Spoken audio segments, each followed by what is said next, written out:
Magandang gabi ulit mga kababayan. Sabi ng mga content viewers ko, sabi niya, bakit di ka kaya na mag-Tagalog? Pero before pa, sabi niya, kaya naman ikaw mag-Tagalog, fake English. Na yun, sabi niya, bakit di ko kaya mag-Tagalog? Anong story mo? Get your story straight naman. Anong sinasabi mo? Puta, you can never win. Pero, yung Tagalog ko, getting better naman. Kasi Tagalog lessons ako. May Tagalog lessons ako.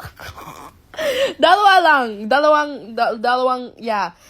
Pero, the better naman ng Tagalog ko kasi tingnan ko yung mga hate comments sa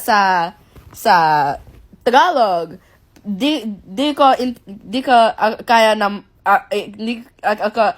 ako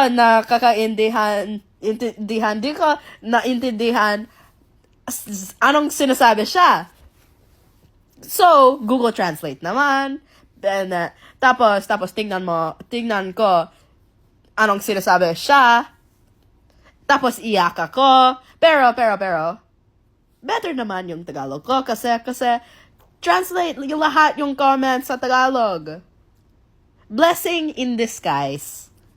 Salamat mga kababayan.